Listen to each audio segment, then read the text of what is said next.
Então nós temos aqui o último slide da semana passada, quando nós trabalhamos a psicologia e o efeito da psicologia espírita para nós, para a nossa compreensão, para a nossa vivência. Entretanto, somente à luz do Espiritismo poderão os métodos psicológicos entender que essa zona oculta da esfera psíquica de cada um é o reservatório profundo das experiências do passado. Então, dentro da psicologia espírita, Joana de Ângeles vem trabalhando que a atual psicologia, sem um entendimento mais profundo em relação ao nosso subconsciente, onde ela denomina como sendo o reservatório profundo das experiências do passado, que dentro da doutrina espírita, Allan Kardec frisava que tudo que fazemos, de bom ou de ruim, durante toda a nossa existência, ficam registrados no perispírito. E hoje nós sabemos, através dos estudos, que através do subconsciente nós podemos resgatar fatos, questões que vão nos auxiliar e muito no nosso dia a dia, onde Joana de Ângeles, ela traz a seguinte expressão: é o reservatório profundo das experiências do passado. Através de existências múltiplas, criou-se um arquivo maravilhoso de conquistas do pretérito, onde são depositadas todas as energias a ressurgirem no momento oportuno. Aqui é interessante nós fazermos um pequeno adendo, porque nós sabemos que durante o planejamento reencarnatório, nós esquecemos o que nós fomos em vidas passadas. Isto é um atributo da alma para que possamos, na atual existência, ter mecanismos, ferramentas de controle desses pesadelos passados que nos atormentam, para que possamos enfrentar isso de uma outra forma, para nos dar essa tranquilidade, essa serenidade de recomeçar, como nos afirma Chico Xavier. Só que nós sabemos também que este esquecimento, ele pode ser momentâneo. Esse esquecimento, ele pode ser uma válvula de escape se houver necessidade de resgatarmos nesse reservatório. Podemos fazê-lo em benefício do espírito, para que a gente possa, com tranquilidade, ter um entendimento, uma compreensão, ainda que de forma parcelada ou fracionada, daquilo que nos interessa hoje como espírito encarnados. Então, Joana de Ângeles, ao mencionar como sendo o reservatório profundo das experiências do passado, ela nos traz aqui uma informação muito interessante, de que nada fica perdido, nada fica no esquecimento profundo. Por quê? Em algum momento, se quisermos, dependendo da condição, podemos resgatar em parte essa memória perdida, para que possamos dela fazer uso.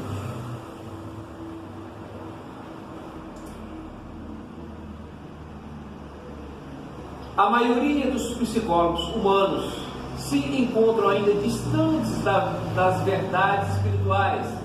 Divide-se tão só pelas manifestações do personalismo dentro das suas escolas, mesmo porque, analisando apenas os efeitos, não investiram as causas, perdendo-se na complicação das nomenclaturas científicas, sem uma definição séria e simples do processo mental, onde se sobrelevam as profundas realidades do espírito. Então, Joana de Ângeles vem fazendo uma advertência em relação ao que se estuda, ao que se aplica hoje na psicologia, na psicanálise, onde Freud não teve audácia espiritual para avançar em profundidade nesse trabalho. Ele ficou somente na superfície, ele ficou somente trabalhando não as causas, mas simplesmente os efeitos. Não que a psicologia hoje não seja útil ou não seja viável para a nossa compreensão. É assim. E nós devemos utilizá-la como um instrumento que nós temos dentro da área humana, social e médica, como um apoio para que possamos dela fazer uso em nosso benefício quando das questões de naturezas psíquicas.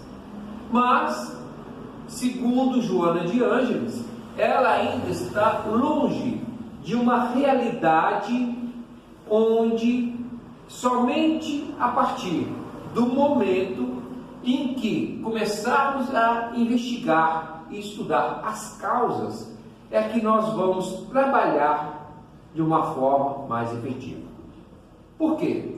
Hoje o que se faz em termos de psicologia é trabalhar os efeitos, ver como se comporta a natureza humana do indivíduo, quais os desequilíbrios apresentados e procura trabalhar esses efeitos. O que realmente está originando esse desequilíbrio? Quais os motivos dessas perturbações? Será que são somente em relação à existência atual? Será que é fruto de uma educação não muito equilibrada? Ou será que é proveniente de vidas passadas? Aquele reservatório que nós temos e trazemos conosco. O psicólogo, quando adentra neste mundo, ele consegue, com uma certa facilidade, desvendar esses mistérios, trazendo para a superfície um entendimento melhor que vai ajudar a pessoa que necessita desse acompanhamento. Quando ela afirma essa questão, ela apenas o faz no sentido de estimular para que dentro da área da saúde, dentro da área da psicologia, possamos trabalhar a questão da saúde, da espiritualização, como sendo um fator importante para o nosso crescimento e desenvolvimento. Então, dentro dessa proposta, o Espiritismo, com o tempo, esclarecerá a psicologia quanto ao problema da sede de inteligência. Onde está a nossa sede de inteligência?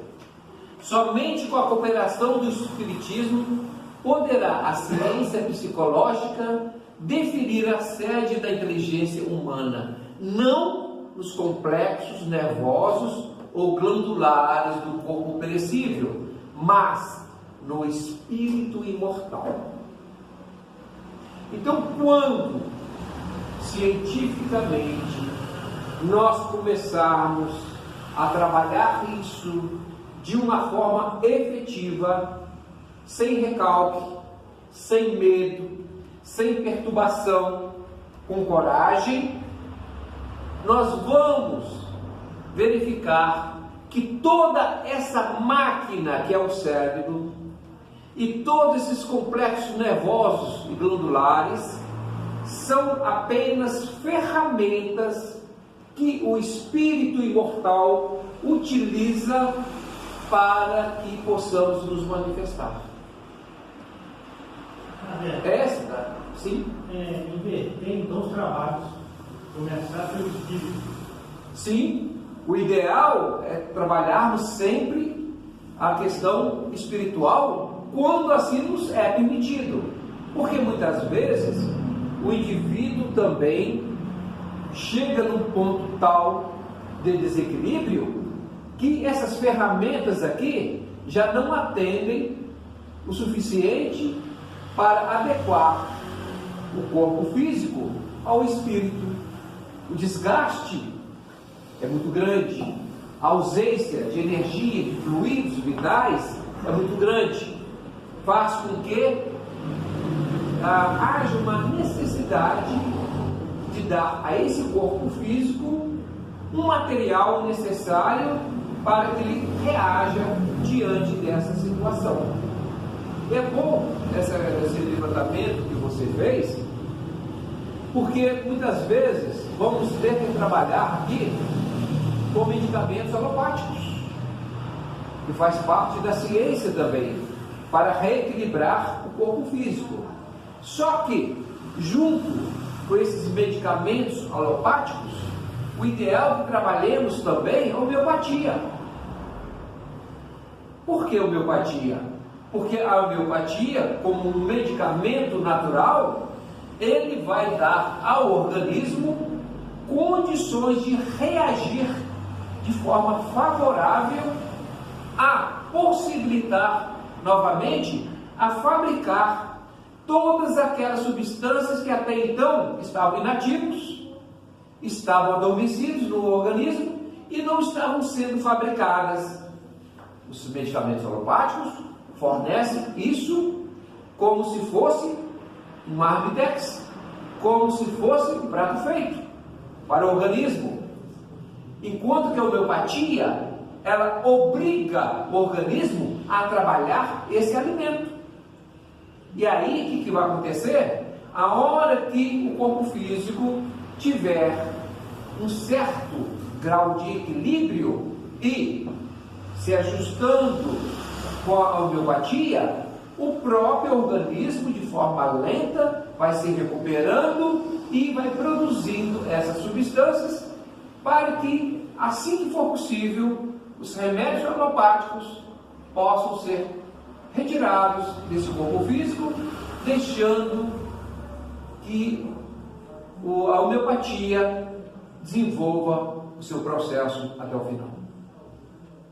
E aí você vê, nós estamos trabalhando o corpo físico, tanto com o remédio alopático, como também remédio homeopático. E, dentro da questão que o Anderson levantou, trabalhando o espírito. Mas aí também, entendeu? O especialista que trata com remédio homeopático, ele vai ter o cuidado também de saber a hora certa de ir amenizando os remédios, né? Sim. Porque se ele também for dosando demais, o corpo acaba despendendo uma energia que ele não precisava, através dos medicamentos. Aqui nós estamos partindo do pressuposto que seja um bom profissional. Sim. Né? Tempos atrás eu tive a oportunidade de ver uma matéria onde o ministro Barroso, do Supremo Tribunal Federal, ele fala que ele passou por um estado desse e depois, como diz ele próprio, retomando a vida novamente, ele passou a encarar a vida de forma totalmente diferente. É ele que bate de frente com os julgamentos. Você vê que a postura dele é outra totalmente diferente. Então, muitas vezes, doenças não servem só para danificar o corpo físico, serve também para nos despertar. É o despertamento do espírito para as coisas que devemos ver, ouvir e sentir.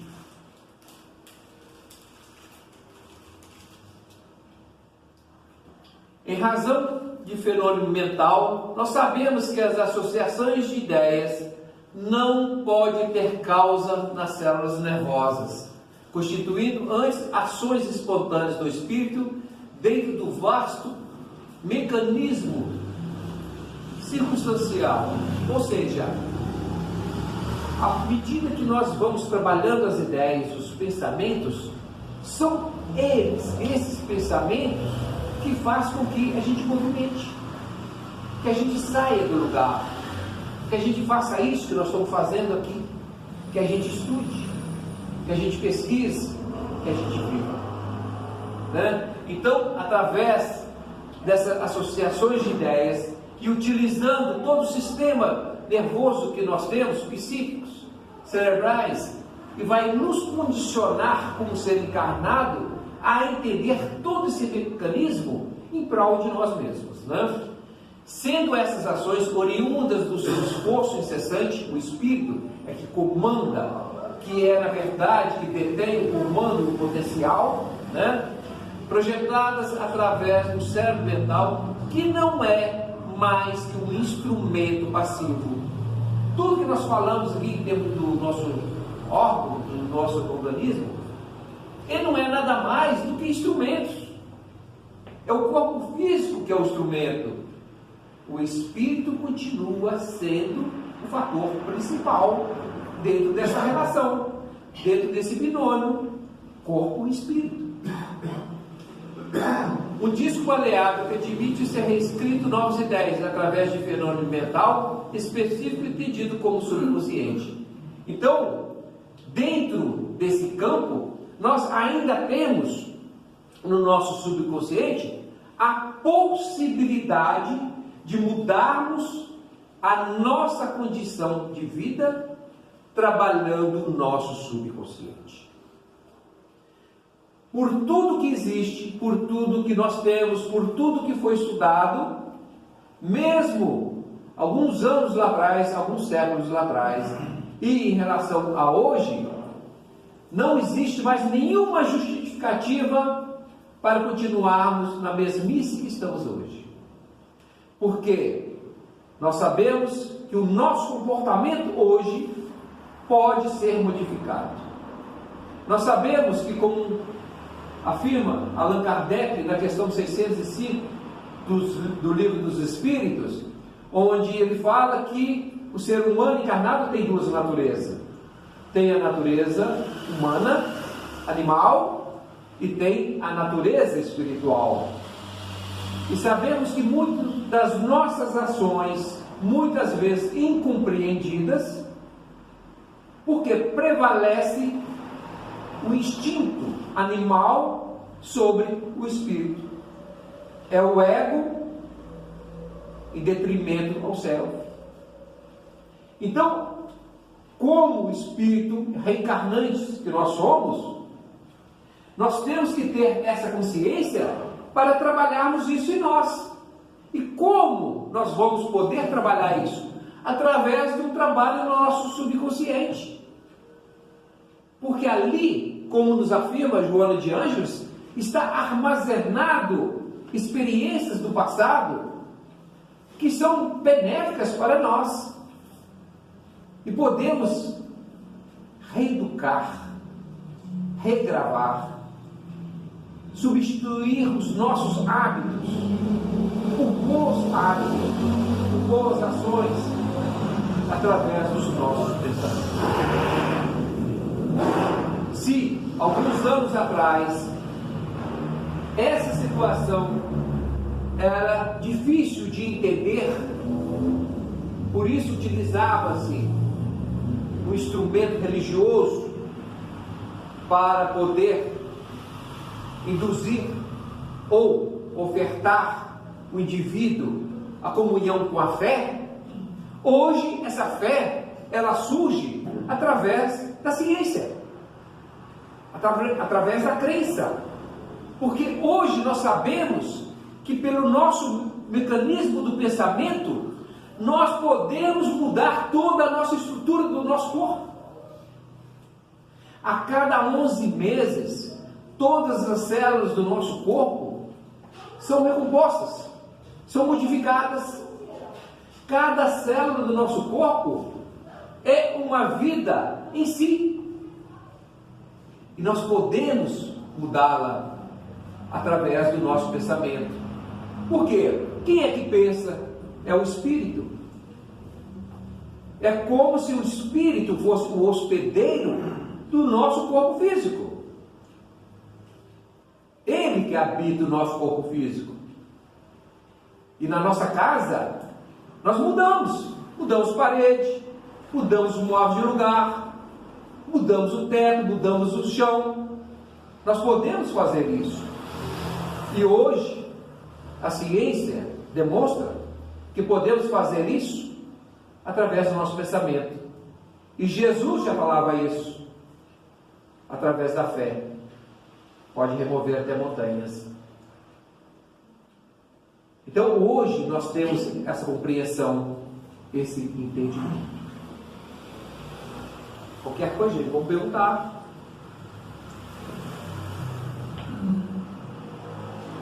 Diante dessas verdades, podemos dar uma nova direção à nossa existência. Olha que legal. Olha que bacana isso. Então, eu não preciso mais ficar sofrendo. Eu não preciso mais ficar me vitimizando. Eu não preciso mais ter esse comportamento. Eu posso, a partir de agora, então, se eu quiser, eu construir uma nova realidade para mim? Posso e devo. Só que nós sabemos também que nem sempre a pessoa por si só ela consegue atravessar a escuridão. Ela vai precisar que alguém auxilie. Mas também, pensando nisso, é que Deus, na sua infinita sabedoria e bondade, Ele nos alertou da existência da fraternidade, da caridade, da solidariedade, que nos impulsionam nessa direção. Então, quando nós recorremos a alguém para nos auxiliar, nós estamos munidos exatamente desses passaportes que Deus nos oferta e que Jesus nos colocou com muita propriedade. E devemos fazê-lo sempre que precisarmos. Não precisamos ter vergonha. Temos que ter humildade suficiente para saber que todos nós, em algum tempo, em algum momento da nossa existência, nós vamos passar por algum transtorno de natureza psicológica. Não vai ter ninguém que não passe por um momento delicado desse. Vai depender de cada um de nós como nós vamos trabalhar isso, superar com menos ou mais facilidade. E, ao ter esse entendimento, quando aqueles que ainda não tiveram e que venham ter, saberão como conduzi-lo. E aqueles que já tiveram vão entender por que sofreram tanto, por que penaram tanto, e vão poder, através dessa experiência, através desse sofrimento, ajudar aqueles que ainda não tiveram a oportunidade de terem esse conhecimento. Exatamente. Então, todo jeito a gente aproveita essa experiência, né? E nós temos que ter em mente exatamente isso. Nós temos que nos ajudar e ajudar os outros. Temos que compartilhar conhecimentos. Temos que compartilhar o nosso trabalho. Temos que compartilhar tudo que nós temos em termos de conhecimento, de elevação e de aplicação. Porque isso aí não deixa de ser uma terapia ocupacional. Aqueles que já passaram por dificuldades sabem perfeitamente o quanto é importante você estar trabalhando. Você está se situando dentro de uma condição. E aquela pessoa que acha, não, mas eu ainda não tenho condições, estou muito enfraquecida, eu ainda não me recuperei o suficiente, então eu não posso estar atendendo os outros. Pode sim, pode sim. Pode, porque quando você faz esse entendimento, você nunca o faz sozinha. Você sempre tem auxílio da espiritualidade que está ao seu lado. Evidentemente que você não vai fazer com todo o potencial que você tem. Mas o pouco que você tem, você consegue doar. E será muito bem-vindo. E ao fazer essa doação, não tenha dúvida, você está recebendo muito mais do que você está doando. E aí, você começa a perceber o quanto é saudável, o quanto é importante os trabalhos. Aí acontece uma coisa legal. Você não para mais de trabalhar, mesmo já estando totalmente curado ou curado. Porque você começa a perceber que pela terapia, pelo trabalho, por aquilo que você faz, você consegue sentir-se bem. Aí, todo aquele mecanismo, toda aquela produção da química necessária, que até então encontrávamos nos remédios alopáticos, homeopáticos, nós vamos encontrar em nós mesmos. Nós vamos ter força, energia e fluidos vitais suficientes para atender às nossas necessidades físicas, psíquicas e espirituais, e ainda ter sobra para ofertarmos para os nossos irmãos.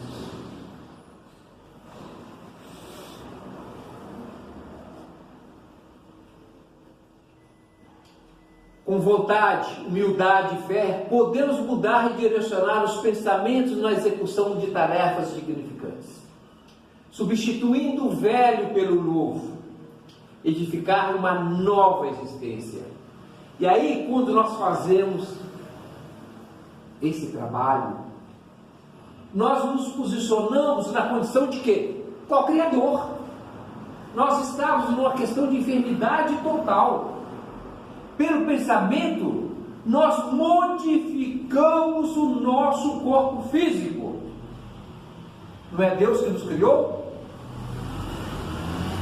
E pela nossa enfermidade, nós podemos reverter esse quadro, e quando nós o fazemos, nós nos colocamos na condição de co-criador, porque estamos recriando, modificando novamente o nosso corpo para atender à necessidade do Espírito. Olha que legal, né? Nos é dado a oportunidade de sermos co-criador, não só em relação a nós, ao nosso corpo físico, mas como também fazendo tarefas significantes, tarefas que vão ajudar o próximo, ajudar aquelas pessoas que ainda não tiveram essa percepção, que não tiveram a condição de entender a existência de um novo caminhar. E aí nós vamos nos avançando cada vez mais nesse caminho sem volta, porque todo aquele que começa a atravessar esse caminho, ele não volta. Não volta por quê? Porque ele começa a perceber o quanto é importante e maravilhoso a vida. Ele começa a entender o quanto ele é importante para si mesmo e para Deus. Ele começa a entender o quanto ele é confiável diante de Deus. Ele passa a ter uma autoconfiança. Ele passa a ter uma autoestima, ele passa a ter um pensamento elevado.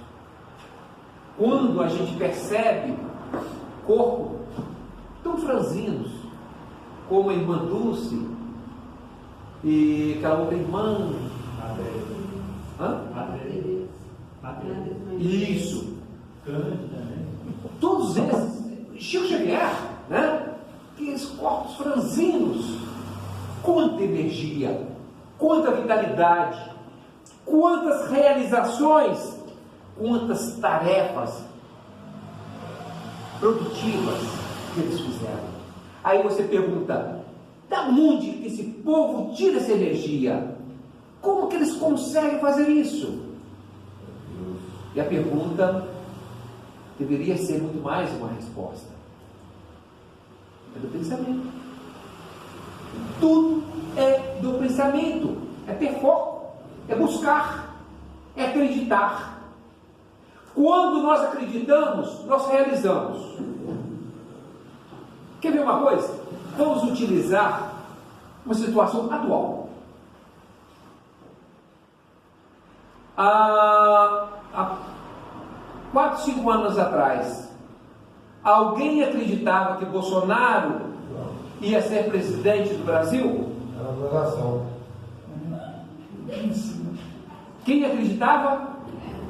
Ele. Ele acreditava. Ele acreditou nele. Ele manteve o foco. E ele conseguiu. Ele conseguiu agora? Não. Ele conseguiu lá atrás. Quando ele teve a ideia fixa de ter a presidência das Forças. Ora, se o indivíduo consegue, através do pensamento, do foco, das ações, atingir onde ele chegou, por que nós não podemos fazer isso em relação ao nosso corpo físico, em relação às nossas doenças, em relação à nossa existência? É querer, é acreditar. Nós somos deuses quando acreditamos, quando temos fé, quando temos crença naquilo que queremos, que achamos que é certo. Pode acontecer o que aconteceu. Muitos vão dizer que aquela facada quase que fatal poderia tê-lo matado. Se fosse um outro, até poderia sim. Mas por que com ele não? Por que ele sobreviveu a esse golpe de faca? Por conta do pensamento dele. Ele estruturou todo o seu organismo para vencer e superar todas as dificuldades. Ah, mas ele acreditava que poderia ser esfaqueado? Creio que não. Mas quando você traça uma meta, quando você traça um horizonte, você coloca ali dentro desse pacote tudo que pode acontecer. Consideração. E sabe que você vai vencer. E sabe que você vai progredir. Quando o indivíduo vai para o Enem fazer uma prova e não se acha confiante o suficiente para as provas, ele já vai derrotado para essa prova. Lá, por mais que ele saiba, por mais conhecimento que ele tenha, vai dar um branco que ele não vai conseguir lembrar de nada. Ao sair da prova, ao respirar, ao xingar a si mesmo, todas aquelas questões vão vindo como por milagre no seu pensamento. Por quê? Porque quando ele achou que não era capaz, ele simplesmente colocou uma barreira, ele colocou uma porta, impedindo que aqueles conhecimentos chegassem no seu consciente. Quando ele tira aquela porta, todo esse conhecimento vem. E assim é para tudo. Esse exemplo que você citou aí, realmente a pessoa também está preparada para isso. E a nossa vida também, cada momento nós temos que preparar dia a dia, porque não adianta também você querer resolver uma coisa hoje, né, sem estar buscando isso há muito tempo, há muito tempo atrás, você conseguiu hoje. Com certeza. Tudo isso partindo do pressuposto que já houve uma preparação responsável para atingir aquele nível. Né? Para atingir aquele nível. Não adianta também um franco atirador chegar e falar assim, não, eu vou sair bem, fazer a prova, tudo bem. Né? Pode acontecer? Pode, mas é muito mais difícil do que uma pessoa que se preparou. Agora, o que não pode é, nesse momento, o indivíduo deixar-se conduzir pelo medo, né? Pelo pânico, de não querer, porque se ele falar assim, não, mas eu tenho medo de chegar lá, me dá um branco. O branco já apareceu. Só dele pensar assim, o branco já acompanhou ele. Não tenha dúvida alguma. Isso é um problema de Deus também. Imagina na doença. Se você não estiver preparado para chegar no dia de acontecer. Exatamente. Por quê? São questões que podemos acontecer com qualquer um de nós. É natural. Agora, o que não é natural, nós nos deixarmos nos abater por isso. Se hoje nós temos a possibilidade de ter esse entendimento, de ter essa compreensão, e se nós não fazemos, ou é por ignorância, ou é por preguiça, ou é por qualquer outro motivo, menos racional. Porque um indivíduo que se diz inteligente, ele tem que buscar a todo momento conhecer-se a si mesmo, conhecer o seu potencial, conhecer as suas condições, para que ele possa sobrepor as dificuldades que irão aparecer. Ora, nós estamos num mundo de provas e expiações, e como tal, os problemas estão aí, a todo instante, a todo momento. Nenhum de nós é capaz de passar toda a nossa existência sem nenhuma dificuldade. Nós vamos ter assim. Ora, então por que uns conseguem superar com mais facilidade essas dificuldades e outros não? É porque quando você está consciente dessas problemáticas, você vai se resguardar, você vai criar mecanismos para superar isso. Agora, se você leva a sua existência de qualquer jeito, aí, na verdade, você vai ter pouca chance de atingir o seu objetivo maior.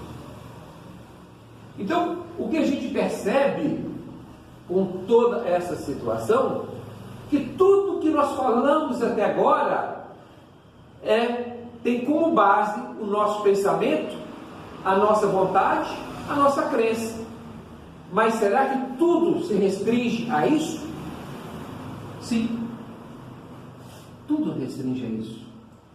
Isso não quer dizer que nós não vamos deixar de adoecer, nós não vamos deixar de ter problemas, que as dificuldades estão aí. Uma coisa é tê-las e saber como administrar isso. Outra coisa é desesperar e não saber como resolver essas situações. Então, existe uma grande diferença em tudo isso. E o que nós queremos, através desses estudos, através desses encontros, através desses questionamentos, é nos preparar para os momentos difíceis. Este é o objetivo, para que a gente possa estar em condições de superar as dificuldades quando elas surgirem. Se pudermos fazer de forma pessoal, ótimo. Se não, vamos recorrer a pessoas que possam nos auxiliar nisso.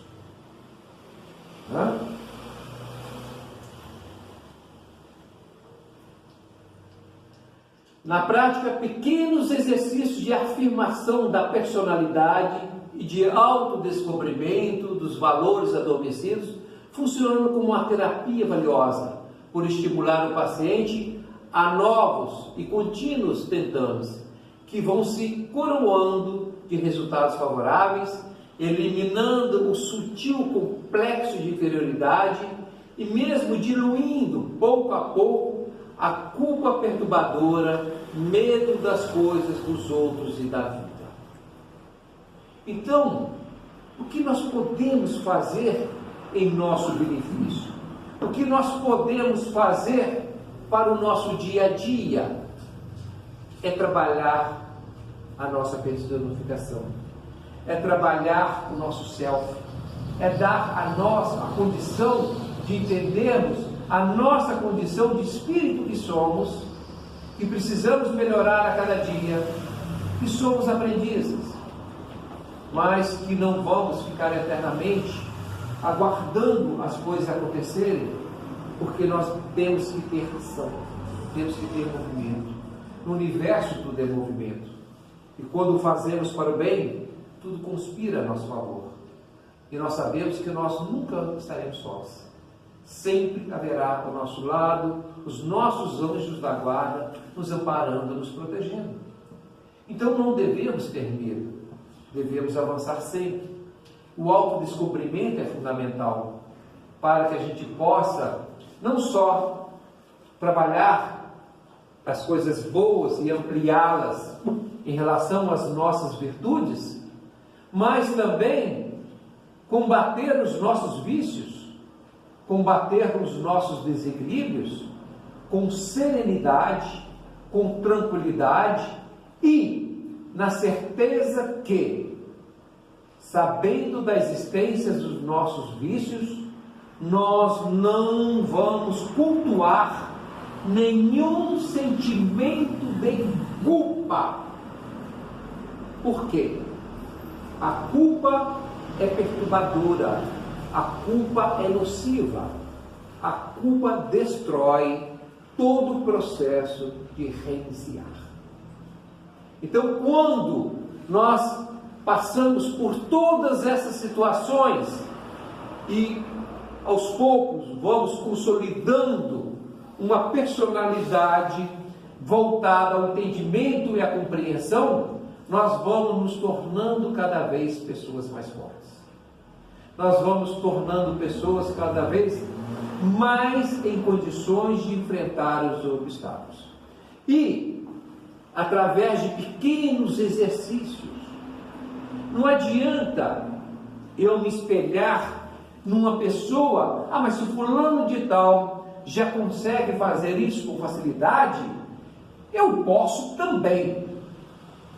Às vezes até pode, mas não quer dizer que necessariamente você vai conseguir.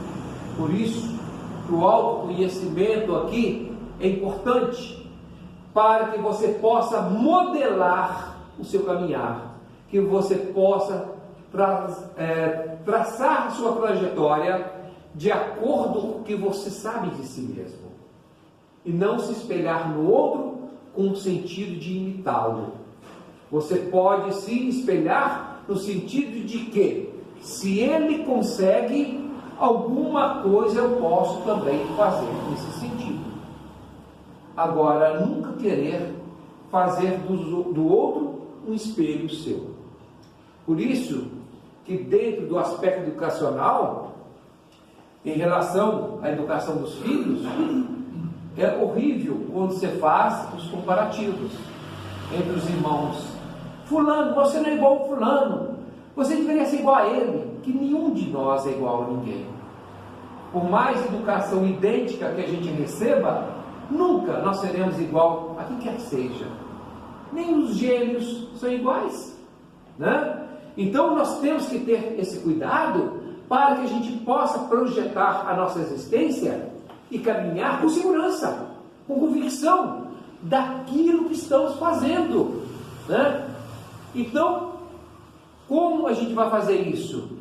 É fazendo um trabalho permanente e contínuo, vencendo os nossos obstáculos, mas com segurança, ainda que sejam coisas pequenas, coisas mínimas, né? Se eu tenho algum tipo de vício material, que eu possa me conscientizar disso, sem criar sentimento de culpa, mas tentar registrar isso no meu subconsciente, para que aos poucos eu possa eliminar isso de mim.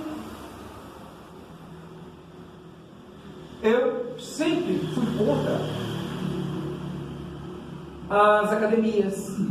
Eu achava que só o caminhar natural pelas ruas, né, nas avenidas e tudo mais, era o suficiente para manter um corpo saudável.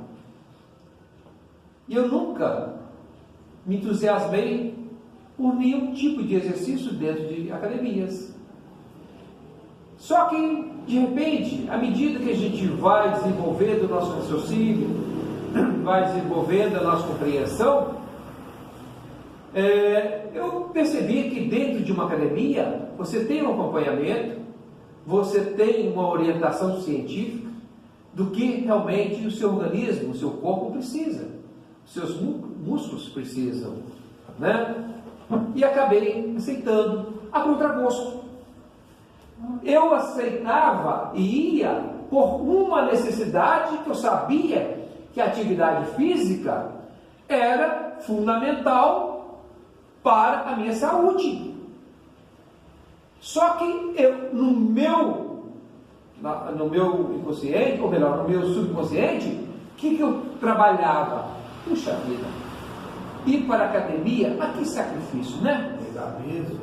É como um boi indo por um matadouro. Eu comecei a fazer tem 3 meses. Eu falei, meu Deus do céu, o que eu estou fazendo aqui? Né? Então aquilo foi me desgastando, até que eu falei, peraí, isso está errado. Eu não posso ter esse pensamento. E aí eu resolvi mudar.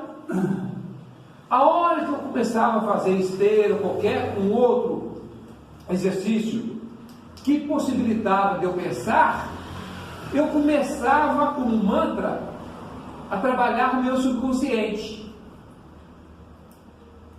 Isso faz bem para a minha saúde. Isso faz bem para a minha saúde. Aqui eu ganho saúde. Aqui eu ganho saúde.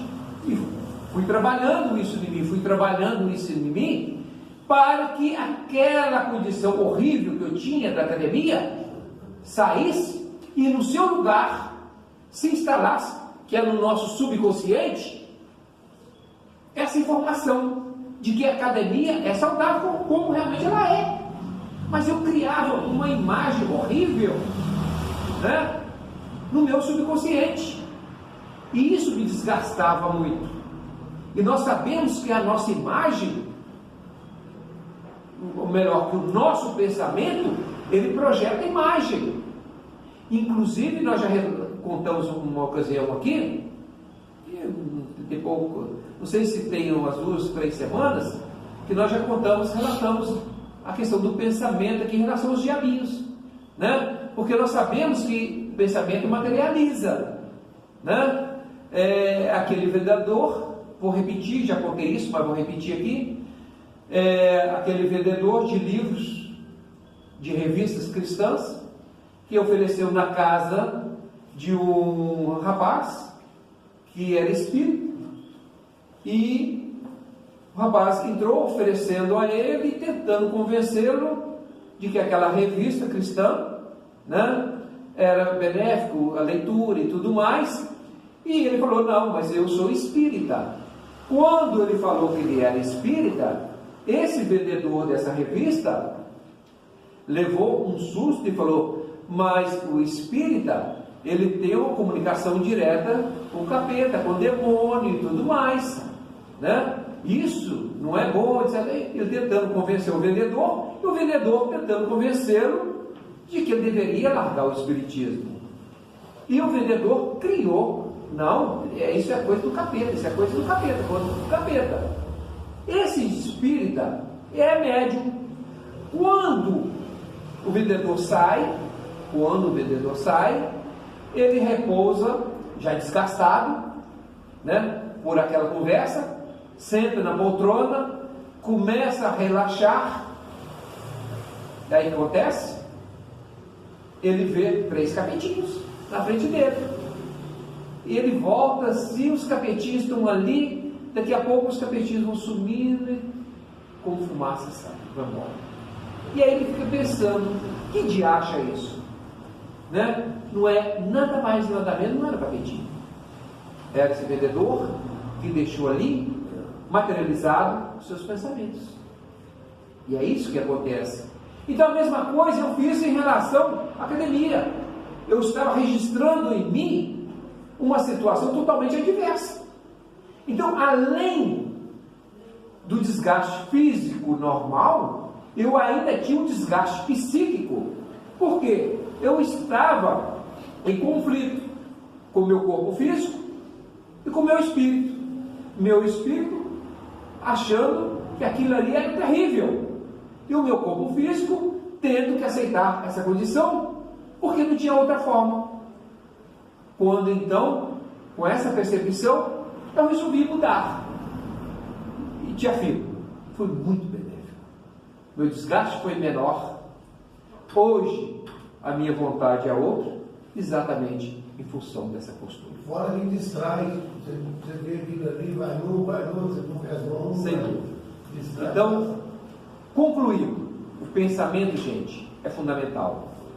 Os bons pensamentos, mais ainda. E o exercício do pensamento bom é mais ainda. Então vamos exercitar. Vamos trabalhar no nosso dia a dia para que a gente possa cultivar em nós uma nova existência, uma nova forma de ser, uma nova proposta de vida. E assim nós chegamos ao final dos nossos estudos hoje.